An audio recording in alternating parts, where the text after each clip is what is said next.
happening, everybody? Hey, it's me, truck driver Sean. Today, we're going to check out a pedal by one of my favorite pedal builders in current day. That would be this heavy Earth. Let's have Earth. Shay over there is doing bananas stuff. All right, bananas.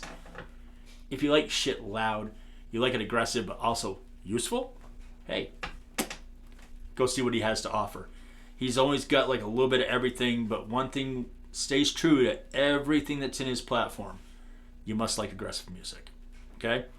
If you don't like aggressive music, but you still want to support a small company, I will say right now that you can go get yourself his overdrive pedal, the C.R.E.A.M. It gets aggressive, but it's also, you can take the power down on it and it becomes a very useful pedal that you can use for blues, country, rock, stoner. Kind of does everything. It's a do-all. It does a little of everything, but not one specific thing. So it's a very versatile overdrive. But what we're talking about today is the C.R.E.A.M EQ. This thing right here. The C.R.E.A.M EQ. Alright?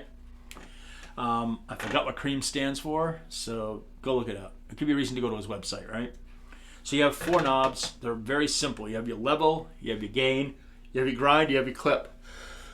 So essentially, from what I gather, the level obviously is how much of this pedal is hitting your signal.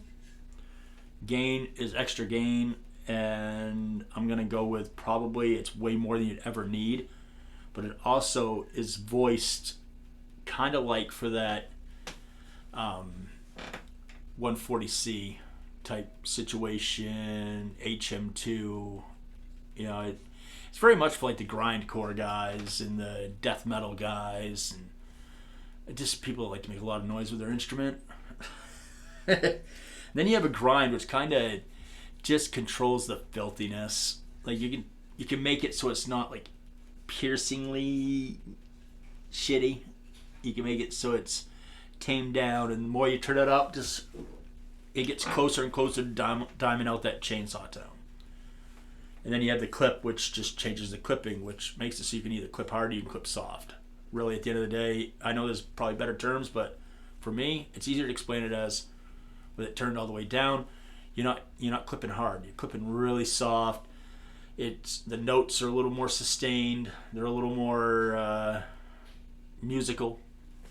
And then you turn it up, and they get very stabby, super chimey, straight up, just like broken glass, man. That's the only thing I can think of. It's like fucking broken glass.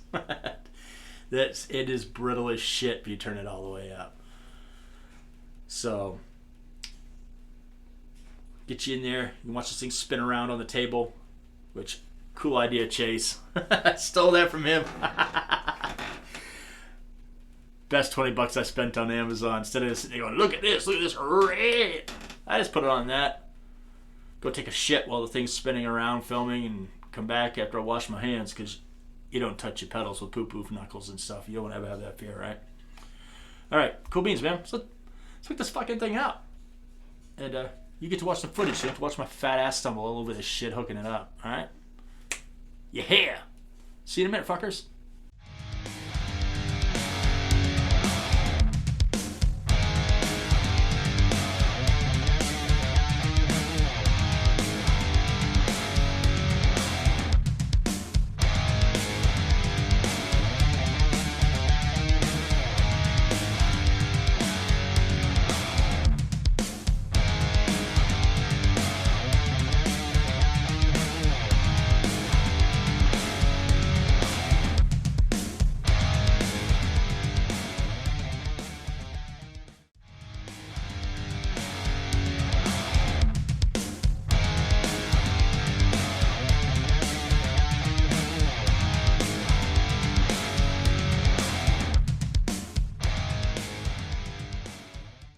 Alright, so we have the C.R.E.A.M EQ hooked up.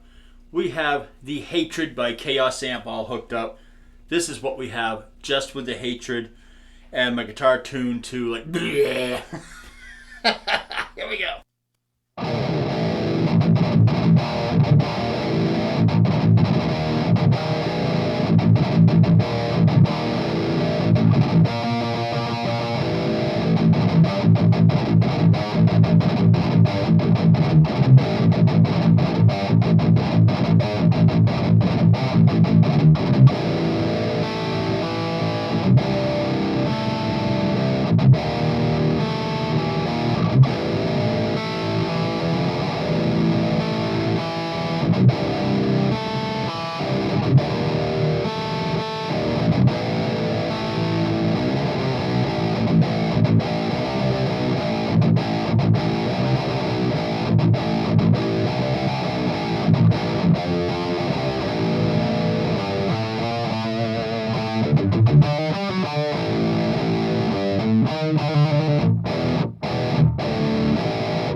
Alright, sorry about the long-winded. It's just a great sounding amp anyway, but I did dummy it down so I can show what the C.R.E.A.M EQ does.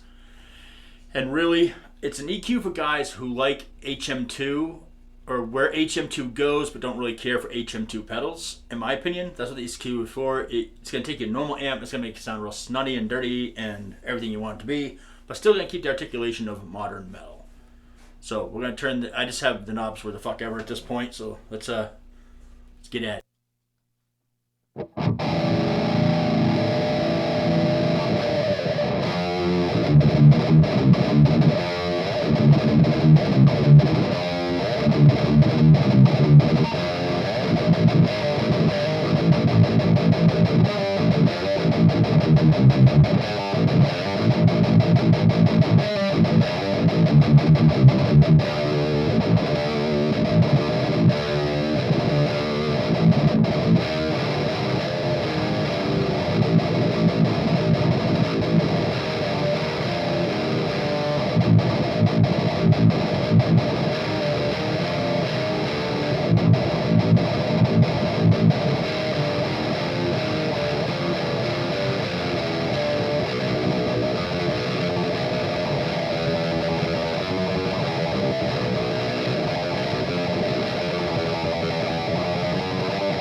Alright, as you can see, it's just super nasty. So we're going to cut the power back. We're going to crank the gain up, see what we get now.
Alright, so you got your volume, you got your gain. We're going to turn the gain back just a little bit.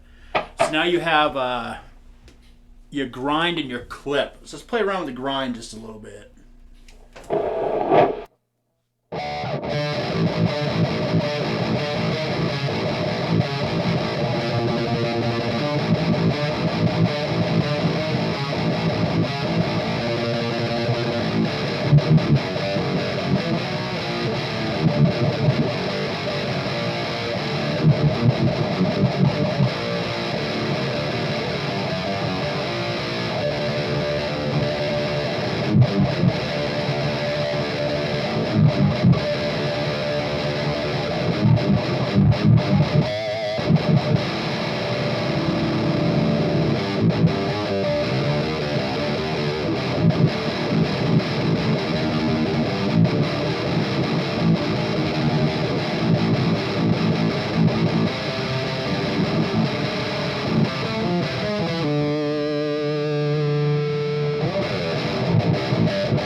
All right, so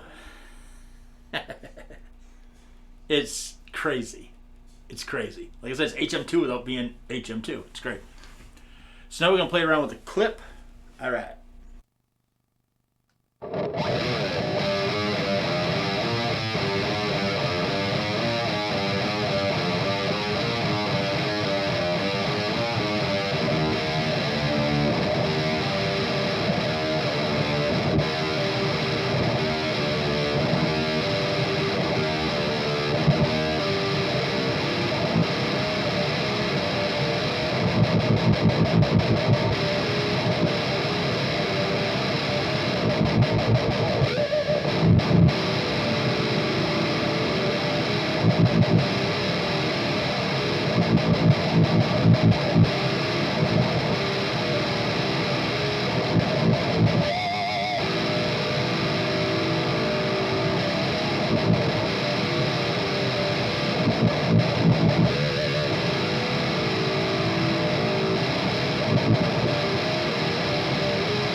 So yeah, that's a lot of power. Lot of power. So that is the C.R.E.A.M EQ by this heavy earth. That is just a crusty motherfucker right there. It is crusty. So if you're the type that likes to really make your amp just go to that place, like, not talk about going to that place, but go to that place, this pedal is tits on. This would be the first pedal that I've got that's really not for me from this heavy earth. It's cool what it does, but just for what I do, it doesn't really serve a purpose, because I try everything I can to make my amp not sound like that. But it's a damn cool pedal, and with all pedals, the more you sit with them and you monkey with them, you do different stuff, and the guy's like, dude, you need to try this. That really could open up a whole can of worms. But it, as we go right now, it's a little too much for me. This is like, was not a peaceful pedal. It's fucking violent. But yeah, anyhow, thank you for tuning in. As always, the thing is built with a top quality by one of the nicest dudes on the freaking planet, Shay, over at this heavy earth. So if you like aggressive pedals and pedals that actually do something, they don't just say they do something, they do something. Definitely go check his stuff out. Everything he has is good. I'm sure there's someone out there that's shaking their head the whole time I'm playing around trying to play riffs that would suit itself well to this. Yeah, I'm not that guy, but I really love this company, and the guy that runs it is probably one of the nicest guys on the planet, and all I want to do is help support his company. He doesn't pay me to say that. I say that of my own free will, and really at the end of the day, he really is one of the nicest guys ever. So if you want to support like a small business that's just, there's people that give you something and there's people that just give you more. You know what I'm saying? He's one of those guys. His stuff is just always legit. Like crazy legit. But if you're the type that likes your 90s Van, your 80s Van Halen and your 90s Van Halen with a little bit of Mr. Big in there and some Warrant, some Winger, his stuff is probably not for you. Although his overdrive is fucking bonkers good. But most of his stuff is geared towards very aggressive music. And when it does the stuff, it does the stuff. And on its lowest setting, it's still doing the stuff. You know what I mean? So, yeah. You really can't beat what's going on with his pedals. You just can't. They're phenomenal. Just sometimes they go into a territory, it's just not for me, you know. But I'll keep in my collection. I have probably more of this heavy earth pedals than I do any other pedals now. I think so. Hold on, let me count. 1, 2, 3, 4, 5, 6, 7, 8, 9, 10, 11, 12, 13. 13? Yeah. I got 13 this heavy earth pedals. That's a couple. You know what I'm saying? That is a couple. That's more than I have of Eris. Because Eris I only got 10 of. Technically 12, but I have 2 of them for sale. Yeah. That's the most. I got more of his pedals than anybody else's. Third would be Guptech, I think. Oh yeah, Guptech's actually Guptech's second. I got 12 of theirs. So yeah, then Eris FX. So I don't just tell you guys to support these small companies. I really do. And yeah, actually, I have more Linchpin than I do the Guptech. Because I have all the V1s and V2s. So yeah, that's craziness. And actually, I probably have more of his than I do this heavy earth. Because I got both the V1s and the V2s. But they're in a box right now. I haven't gotten them dug out yet since I redid the rim. But yeah, anyhow, they're just good stuff. And I'm sure I'll mix this with something and find a way to use it. When I do, I'll do another video. And it'd be pretty cool to see what the end result's going to be on it. I'm pretty sure I'm missing a trim pot probably. Seems to be a thing lately that I'm doing because I'm getting too lazy to open them. There's probably a trim pot in there that will make it so that's way more usable. If there is, we will see a second video. This right here is just me plugging in and going at it for the first time. Gear that I'm using, now that I've gone long-winded, I'm using my signature Deviant Guitars Linchpin. That is going into the Creamy Q, which is going into the Chaos Amp Hatred that's right above my head right here, which is going into my Arachnid cabs, which are loaded with Eminence speakers. Right now I am mic'd up on DV77s because I was using low tuning. If you wondered how my tuning changed in the middle of everything, it's a drop pedal. I decided to get one instead of bouncing around guitars. I'm tinkering with that just to see if it's an option. So yeah, you're also my guinea pigs. So far the thing works pretty good. So yeah. Anyhow, thanks for tuning in. Keep music evil. Bring metal to the children. Tell your mom I'm on my way. Don't be a dick. Subscribe to my shit. Check out this heavy earth. And see you. And you. Probably not you because you're a piece of shit. In the next video. Later.